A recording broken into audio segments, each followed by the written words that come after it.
بەناوی خوای گەورە و میرەبان خۆشەویستان و ئازیزان لە هەر جێگایەکان سڵاوی خوای گەورەتان لێبێت. من ئیبراهیم زیادم پێ خۆشحاڵم جارێکی دیکەش لە پرۆگرامی مایکی پێیام بە خزمەتی ئێوەی عزیز و خۆشەویست شاد دەبمەوە. ئەمڕۆ دەپرسم سوودی کۆمەڵ چییە بۆ کۆمەلگا؟ هاوکات ئەمڕۆ کۆبوونەوەیەکی گشتی بەڕێوە دەچێت. جا خانمان پیاوان لێرە ئامادەن، من دەچمە لای بەشێک لەو کەسانەی کە هاتوون بۆ کۆبوونەوەی گشتی لێیان دەپرسم سوودەکانی کۆمەڵ چییە بۆ کۆمەلگا؟ ئەوە ڕێکخراوە پەروەردەیەکانی کۆمەڵ چ کاریگەریەکیان هەبووە و لە ڕووی سیاسیەوە کۆمەڵی دادگەری چەندێک هەوڵی داوە داکۆچی بکات لە مافیا وڵاتیان و ڕێکخراوە خێرخوازیەکانی کۆمەڵی دادگەری چەندێک ڕۆڵیان هەبووە. ئەمانە و کۆمەڵێک پرسیاری دیکە ئێوە لەگەڵمان نابن.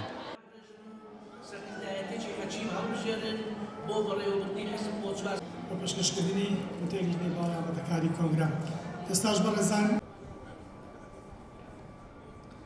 بەناوی خۆی گەورە و میهرەبان ڕێنمایی ئامادەبوونی. سەلام عەلەیکوم. سەلام وەرەحمەتوڵڵاه. سوودی کۆمەڵ بۆ کۆمەلگا چییە؟ سوودی کۆمەڵ لە بۆ کۆمەلگا چییە؟ خۆی ناوەکەی لە خۆیدا کۆمەڵ بە دەستەیەک وایە. کۆمەلگاش پێویستی بە دەستەیە لە بۆ بەرەو پێشچوونی کۆمەلگا. یەک لەو شتانە یەکەش کە کۆمەڵ ئەگەر وەکو حیزبی سیاسی لێکی بدەینەوە پاشخانێکی مێژووی هەیە کەوا خەباتی کردیە لە ناو کۆمەلگای کوردی لە بۆ شارکردنەوەی کۆمەلگا و بەدەستهێنانی مافەکانی کۆمەلگای کوردی وەکو بڵێمنەتەوەی کورد. ئەو مێژووی کاتێک سەردەمی ڕژێمی بەعەز کۆمەڵی دادگاری کە دەکات بزوتنەوەی ئیسلامی ئەو کاتە دژی ستەمستا زوڵمەکانی ڕژێمی بەعەز خەباتی کرد، شەهیدیدا، زۆر قوربانیدا. و پاشانیش بۆ هۆی ئەوەی کا بتوانێت هۆشیارێکی دینداری بڵاو بکاتەوە ناو کۆمەلگا. هەندێک شتە بوو لە ناو کۆمەلگا وەکو دین وەرگیرا بوو ئەو فکرە ئیسلامیە بە هەموو بەشەکانیەوە وەکو بڵێن و بەس کۆمەڵی دادگەری نیە بەس ئەو ڕەوتە ئیسلامێکە هەیە بۆ هۆی ئەوەی هۆشیارێکی ئیسلامی لە ناو کۆمەلگادا بڵاو بکاتەوە جە لە ڕووی دینداریەوە لە ڕووی کۆمەڵایەتیەوە لە ڕووی سیاسیەوە لە ڕووی إلى آخره. پەروەردەیەکانی کۆمەڵی دادگەری چیان کردووە سوودێکیان هەبووە؟ ڕێکخراوەکان خۆی هەر حیزبەک چەند ڕێکخراوەکی هەیە. ڕێکخراوەکان لە هەر بوارێکدایە، لە بواری تەندروستکاران، لە بواری ڕێکخراوی قوتابیانی هەیە، قوتابیانی کوردستان لە بواری قوتابیانیش دەکات. ئیشەکەی ڕێکخراوی قوتابیانی کوردستانیش چیە؟ ناوەکەی لە خۆیدایەتی لە سلکی پەروەردەیە کە سلکی پەروەردە بوو یەک لە پێگەیاندنی تاچی پەروەردەکار. پرسیارەکەی منەوەی چیتان کردووە بۆ قوتابیان؟ بەدەمەوە ڕوونی بکەمەوە بە ڕوونکردنەوەکەشنەوەیدایە ڕێکخراوی قوتابیانی کوردستان ئەو بابەتانەی لە بواری پەروەردەی هەیە کەوا نامۆی بە کۆمەلگای کوردی ئەوە هەستاوە بە وەکو بڵێ لەمپەر دروستکردن و هۆشیارکردنەوە وەکو تێبینی خۆز لە ڕووی بەرەو پێشچوونی ئاستی زانستی ڕێکخراوی قوتابیانی کوردستان لەوەتەی هەبووە لە مێژووی خۆیدا لە کۆنگرەکان لە بەرەو پێشچوونی ئاستی زانستیەکان ڕاوبۆچوونی خۆی هەبووە و توانی وێشی لەو بوارەدا وەکو بڵێ زێدەستی دیاربیتن. اینجا لە مەسەلەی پەروەردەکردنی وەکو بڵێ کاتی پشووەکان دەڵێ لە ئاسنای دەوام دەڵێ یعنی ئەو بابەتانە و چەندین هۆکاری تریش هەبووە یعنی چەندین پرۆژەی تریش هەبووە ئێستا لەوانەیە لەم دەمە نەتوانین باسی بکەین. دەمەوێت بزانم سوودی کۆمەڵ بۆ کۆمەلگا چییە؟ بسم الله الرحمن الرحیم. بەڕاستی سوودی کۆمەڵ زۆر گەورەیە بە خاڵەکە دوان باز ناکرێ هەر بە منیش باز ناکرێ بەس تاکە سوودێک کە بتوانم باسی کەم ئەوەیە کە دینداری لە ناو کۆمەلگا ڕاگرتیە ئەوەش گەورەترین سوودە کە دینداری لە بۆ کۆمەلگا گەورەترین شتە تووچی زۆربەی غەڵەتەکان ڕاز دەکرێتەوە بە دینداری زۆربەی مشکلەکان حەل دەکرێتن زۆر شتی گەورەی کردی الحەمدوللا کۆمەڵ ئیسلامی هەتا ئێستاش هەر سەربەرزی پێیان ئینشاءالله هەر لە بەرزی دەمینێتەوە. زۆر کاری کردووە لە بابەتی پەروەردە و ئاراستەکردنی تاکەکان بە شێوازێکی تەندروست. بە تەئکید کاری لەسەر تاکە کەسی کردیە لە کۆمەلگا لە خێزان لە زۆربەی سێکتەرەکانی ژیان کاری زۆر گەورەی کردە کۆمەڵ. خانمان خوشکان ئەلێرە زۆر دەبینین. ئەی کۆمەڵ چەندێک هەوڵی داوە بە تایبەتی کار بکە بۆ خانمان؟ وڵا هەوڵی زۆریدا بەس بە پێی ئەوەی کە لۆی کرایە بەس وەکو ناوخۆی ماشەڵا کۆمەڵ زۆر گرنگی بە ئافرەتان دەداتن چکە لە سەردەمی پێغەمبەری صلی الله علیه و سلم مافی ئافرەت لە ئیسلام وەرگیرایە هەتا ئێستاش پێ بە پێ لۆ کۆمەڵ وەرگیرایە و بە خۆشی زۆر گرنگی بە خێزان و بافرەت. دەرستان هەیە وانەتان هەیە وانەی هەفتانە بۆ ئافرەتان بۆ خوشکان؟ بەڵێ دەرسمان هەیە ئەمە هەتا ئێستاش یعنی هەر بەخۆمان هەم دەرسی دەدەینەوە هەمیش دەرسمان هەیە بخۆمان وەکو تەڵەبە هەم لە ماڵەکانیشمان الحەمدوللا دەرس هەیە. وەکو ئافرەت ماڵەکانی خۆشتان وەکو قوتابخانەیەک لێ لێ بەوەندە ژانە ئەوەستیم کە وەکو حزب لە ناو کۆمەڵ دەرسمان هەیە لە ناو ماڵەکانیش دەرسمان هەیە چەندێک ئەوانەی کە دێن بۆ وانەکان لە ڕووی خێزانی و سەرکەوتوترێن کەمتر کێشەیان هەیە بەتاکیید وڵا ئەوانەی کە دەرسوشتیان هەیە هەم لە ناو حزب هەم لە ناو دینداری زۆر بێ کێشەترن منداڵەکانیان زۆر پەروەردەیان جوانترە وەکو لەوانەی کە نانە دەرس و دراسات ئەگەر کۆمەڵ بەهێزتر بێ زیاتر گرنگی بە بابەتی پەروەردە و بانخوازی دەدات بەتاکیید کۆمەڵ هەر بخۆی ینی یەکەم کاری ئەوەیە کە پەروەردە و بانگەوازیە ئینشاڵڵا هەرواش دەبیتن الحەمدوللا چەند ساڵەکە کۆمەڵی دادگەری دروست بووە لە خوای بەزیاد بێ یعنی پێشکەوتنی ساڵ بە ساڵ زیاتری بەردەوامبوونی هەبووە الحەمدوللا بە تایبەتی دەستگاکان زۆر گرنگی زیاتریان پێدایە بە تایبەتی دەستگای نوری حکمە دەستگای بەخشینمان هەیە زۆر بە تایبەتی هاوکاری تەلەباتی زۆر کردووە مامۆستاکان بە تایبەتی هەموو لایەک و سنتەری دەستگای نوری حکمە بە نمونەکە ناوتێنە چ ڕۆڵەکی هەیە لە پەروەردەکردنی تاکەکان تاکەکان بە تایبەت ئێستا منداڵمان هەیە لە گچکە هەتا گەورە لەو سنتەرەیە پەرپێدانێکی زۆر باشی پێدراوە لە ڕووی هەموو شتەکە و لە پەروەردەیی زمانەوانی خوڵمان هەبووە لە ڕووی هەموو شێوەیەکی زۆر بە جوانی کە پەروەردەکراوە ئەتووە دەکات زیاتر کۆمەڵگا بەرەو پێش بچێ دوور بێ لە ئاژاوە دوور بێ لە کێشە دوور بێ لە هەموو شتێک ئەوانەی لە نێو ڕێکخراوەکانی کۆمەڵی دادگەرین کەمتر تووشی کێشە و گرفت دەبن لا زۆر بە تایبەتی ئەرە وڵا بە تایبەتی ئێستا بوو ناو سنتەرانەمان هەیە وە دەکات و یعنی زیاتر کە منداڵ دەچێت ئەو سنتەرەوە دەکات کە پەروەردەی وا دەکرێت دوورکەوێتەوە لە شتی خراپ تێدەگەی زۆر ئەوە باشتر کاریگەری زۆر دروست بووە لەسەر کۆمەڵگا بڵێ ئەی ڕێکخراوە خێرخوازەکانی دەستگا خێرخوازەکانی کۆمەڵ هیچ ڕۆڵێکیان هەبووە لەوەی کەوا هەژاری لەم کۆڵگایە کەمتر بکەنەوە یان دەستباری خەڵکی هەژار بەتاکید دەستگای زۆرمان هەیە بە تایبەتی یەکەم دەستگامان هەیە کە دەستگای خێرخوازی بەخشین ئەویش زۆر هاوکاری هەژاران بووە یعنی چەندەها نمونەمان هەیە وە لە ئێستادانی ئەوە چەند ساڵەکە هەبووە نمونەی زۆر باشتری هەبوو زۆر سەرکەوتوتر بووە الحەمدوللا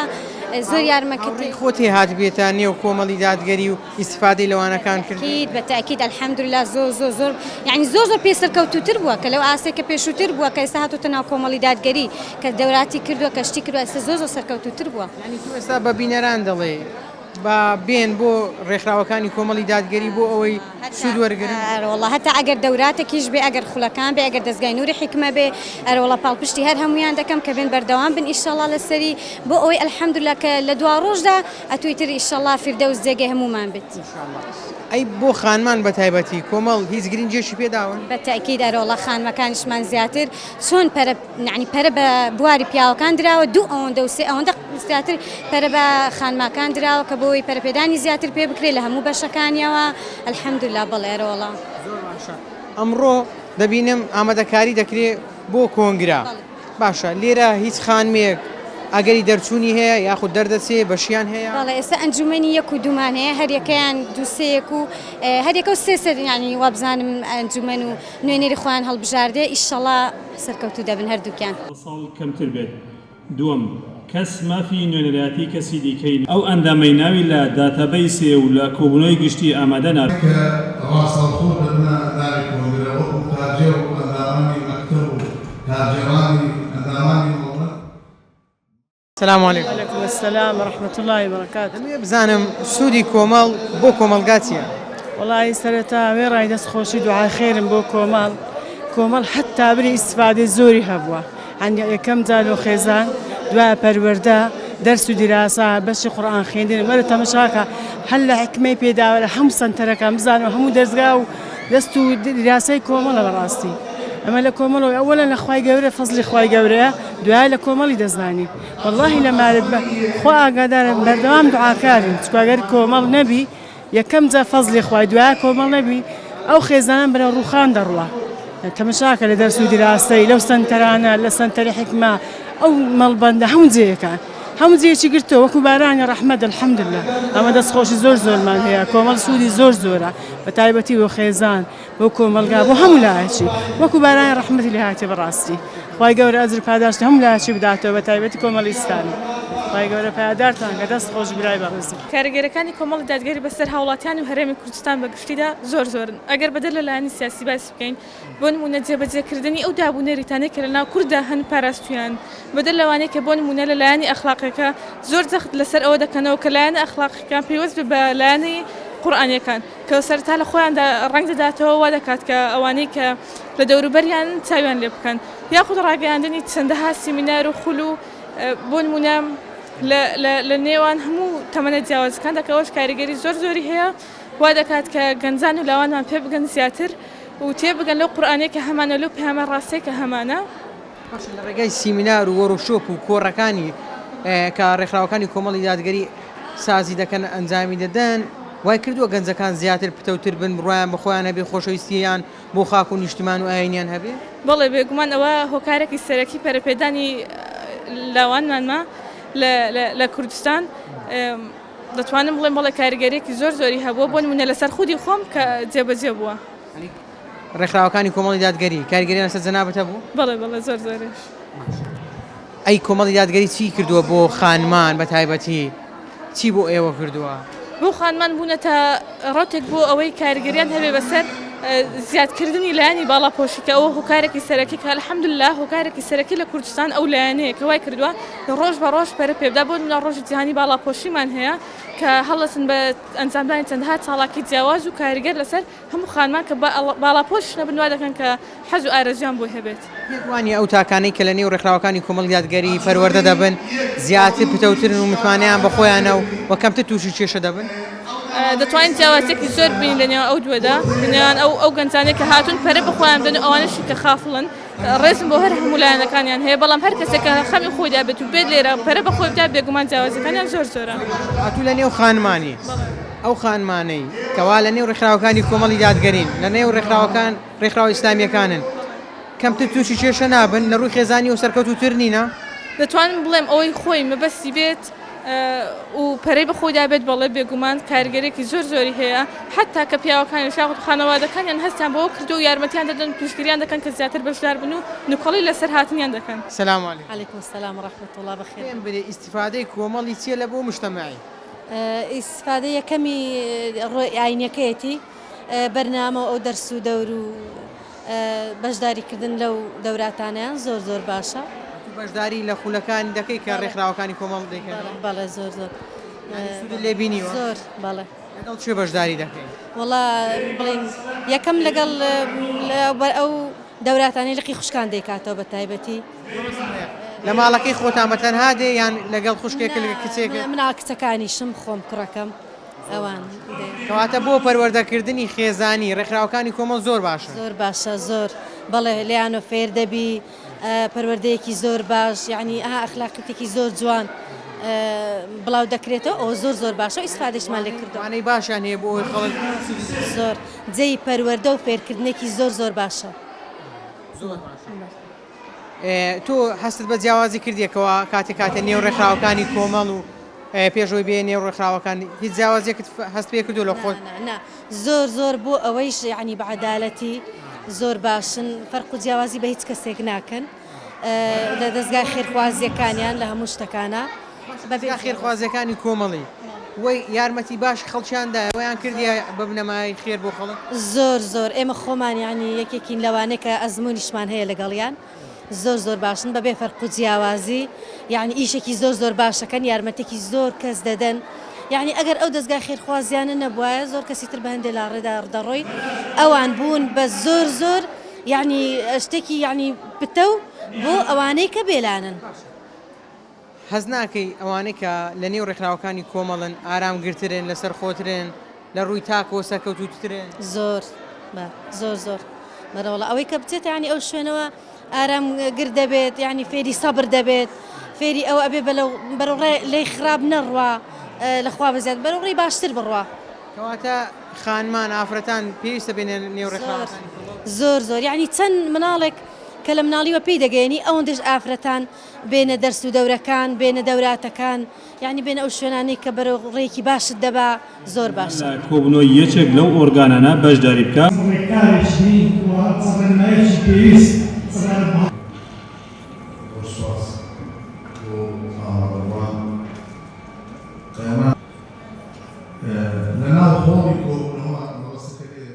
لە ئێستادا سوودی کۆمەڵ چییە بۆ کۆمەڵگا بەناوی خوای بەخشندە و مهرەبان دیارە سوودی کۆمەڵ لە ئێستادا لۆ کۆمەلگادا سوودێکی زۆری هەیە تەماشا دەکەی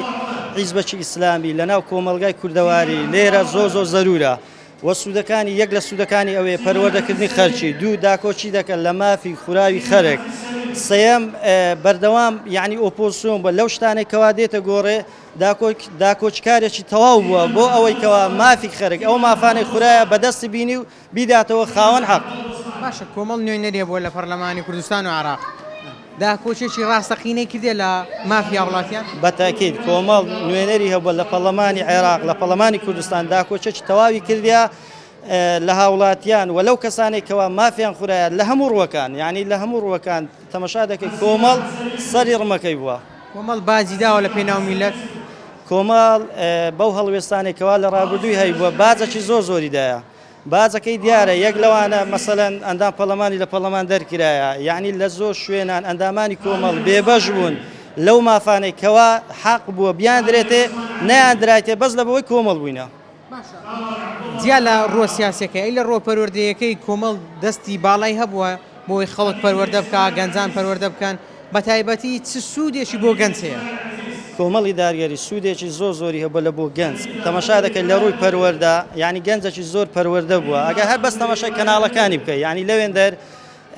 بەڕاستی خزمەتێکی زۆری کردێ بە هاوڵاتیان یعنی هەر کەسێک بینەری کەناڵەکانی کۆمەڵ بیتن ئەجە هەموو کەناڵەکان بەتاکید یعنی شەرمی پێنێ لەمارە بیکاتەوە لە بۆ مندارەکانی بەسەر لە بۆ خێزانی لە بۆ هەموو کەسێکی میوانەکی دێ پێویست ناکەم چ کەناڵەکەی بگۆڕی بە شانازیەوە لە بۆی کەناڵەکانی کۆمەڵ بە تایبەتی زیاتر باسی پەروەردەی دەکەن سوودێکی زۆریشی گەیاندە و خەڵکێکی زۆری ئیستفادەی لێکردیا. ئومێد دەکرێت لە دوای کۆنگرە کۆمەڵ بەهێزتر بێت بە تاقیێکی زۆر بە گروتینێکی زۆر بەهێزتر و ئەندامەکانی کار بکەن بۆ ئەوەی کۆمەلگا بەرەو باشتر ببن ئەندامەکانی ئەوانەی کە دەبن ئەندامی پەرلەمانی عێراق زیاتر و زۆرتر داکۆچی بکەن. واللهی ئومێدەوارین یعنی کۆمەڵی دارگەری ئێستاوە خەریکە کۆبنەوەی گشتی دەکە و بەرەو کۆنگرە دەچی لەوەی ئێستا هەیە باشتر بی و ئەگەر ئەو کەم و کوڕیانی لە ڕابردوش هەبووە بەڕاستی یعنی پڕی بکاتەوە و چاوی پێدا بخشێنێتەوە بەڕاستی زۆر بەگەشتبینەوە دەڕوانینە ئەو کۆنگری کۆمەڵ و ئەوەی لە ڕابردوو هەندێک شتێن نەکرا لە داهاتووی شاڵە دەیکە. لە دوای کۆنگرا کۆمەڵ دەبێتە ئومێدی گەنجان زیاتر چکە گەنجێکی زۆر چاوی لەسەر کۆمەڵە دەوێت کۆمەڵ داکۆچی لێ بکە مافەکانی بەدەست بێنێتن یعنی بتوانێت سوودی زیاتری بۆ گەنجان هەبێت ئومێد دەکەن وەکو گەنجێکە لە نێو کۆمەڵی دادگەرینە کۆمەڵ زیاتر گەنجی بە گەنجان ئومێدەوارین لە دوای کۆنگرەی زیاتر کۆمەڵی دادگەری زیاتر خزمەت بە گەنج و لاوەکان بکە ئەوە گەنجە ئەوە لاوە لە قوتابیانە لە هەموو شوێنەکان بەڕاستی گەنجانی ئێمە یعنی ئومێدەی زۆریان هەرسنیە لەسەر کۆمەڵی دادگەری و ئومێدیش دەکەین باشتریش بیشاڵە لە داهاتوو. الحەمدوللا کۆمەڵی ئیسلامی کاریگەریەکی باشی هەیە لەسەر کۆمەڵگا لە ڕووی پەروەردەریەوە لە ڕووی بانگەوازیەوە لە ڕووی پێگەیاندنی ئاینی ئیسلام الحەمدوللا تا ڕادەیەکی زۆر ئیسفادەی هەبووە. تاقەکانی کۆمەڵ کاریگەریان لەسەر هاوڵاتیان هەبووە بۆی بەرەو باشتر و چاکتر ئاراستیان بکەن. بەرێ الحەمدوللا ئەم سەرتا دەستخۆشی لە مەڵبەندی هەولێری کۆمەڵی دادگەری دەکەم و دەستخۆشی لە ئەنجومەنیەکی دەکەم لە کارجێڕەکان و بەرپرسەکان ئەمە وەکو ئەنجومەنیە کە کارجێڕین الحەمدوللا عنی چ لە ڕووی کردنەوەی خولی پێگەیاندن و پەروەردەی و لانی ڕۆشنبیری و یعنی پێگەیاندنی نەوەکانی داهاتمان الحەمدوللا کارگەری زۆرمان هەبووە خەڵکی استفادە کردیەوە دیاریشەوە وەکو ئەوە فێرکردنی قورئانی پیرۆز و تەجوید و یعنی زۆر پرۆژەمان هەبووە الحەمدوللا. بۆ خوشکان بە تایبەتی ئەو پرۆژانەتان هەبووە؟ بەڵێ الحەمدوللا زۆر یعنی پرۆژەی پەروەردەکردنی منداڵ و پرۆژەی خێزانی یان پرۆژەی چۆن ئەوەی ژن و مێرد یعنی خێزانی سەرکەوت و خێزانی بەختەوەر ئەوانەی لە لای ئێوەن بەشداری خولەکان دەکەن کەم تووشی کێشە نابن سەرکەوتوتر نینە؟ بەرێوەڵا الحەمدوللا بەرێوەڵا زۆر هەیە ینی دەرێ من ینی ئەو کاتێک کە بەشداریم کردیە لە خولەکانی ما دەرێ ینی وام لێ هاتی زۆر بە سەبر بم یعنی وام لێ هاتی ینی زۆر شتم تەرک کردیا ینی کاریگەری زۆری هەبووە زۆر دەستخۆشیمان لێ کرد الحەمدوللا ینی لە داهاتوودا هەوڵ دەدەن زیاتر خزمەتی خانمان خوشکان بکەن. الحەمدوللا هەرێوەڵا هەر بەردەوام دەبن هیوادارم هەموو ئۆرگانەکانیش یعنی پێم وایە هەر بەردەوام دەبن ئینشاڵڵا وە کاریگەریشمان هەبووە. خانمێک لەناو کۆمەڵی دادگەری با بزانم هەتا ئێستا چ ئیسفادەکرد لە کۆمەڵی دادگەری کردووە و کۆمەڵ سوودی چیە بۆ خەڵکی بەگشتی واللهی کۆمەڵ بەگشتی ئەگە خەڵکەکە خۆی لە خوێنەکە سوودی گەلە زۆرە لە بۆ ئەو خەڵکەی بەعام سوودەچی گەلە زۆریە یەک لەوەی بەڕاستی پەروەردەچی جوانی خەڵک لە تەلەڤیزیۆنەکان دەبین هەر کۆمەڵە دیفاع لەو ملەتە و لەو خەڵکەی دەکاتن یعنی ئێستا ئەندام پەرلەمانەکانمان بەڕاستی کە پیشان دەدەن تەلەڤیزیۆنی هەموو قوت و هەولیان ئەوەیە دیفاع لەو ملەتەی دەکەن لە کۆمەڵ دوای بەنسبەت لە بابەتی پەروەردەکردندا چەندێک دەورتان هەبووە ڕۆڵتان هەبووە لەوەی خەڵکی بەرەو پەروەردەیەکی باشتر و چاکتر ئاراستە بکات بەخوای لە پەروەردەکردنیش بەخۆ تەلەڤیزیۆن میدیاکان و هەموو دەبین لە بەرنامەکانی بەشی قورئان و پەروەردەکردن و ئاما ئەعلان دەکرێتن هەموو شتەکان دەبین هەرچی ئەمن بڵێم لەوانەیە زیادی بەس هەموو شتەکان وا دیارە وەنیا دەستگا خێرخوازیەکانتان چ ڕۆڵەکیان هەبوو بۆ یارمەتیدانی خەڵکی وڵی دەستگای خێرخوازیەکانمان وەکووە خۆم لە نزیکەوە دەبینم پەروەردەکی زۆر جوانی منداڵەکان دەکەین ئەوەلی بەڕاستی وتار و ئاماژێکی زۆر جوانمان لە بوداکێتیمەکان هەیە مەعادەی ئەوەی نەخۆشە ئەوەی بێخانیە موچەی مانگانەیان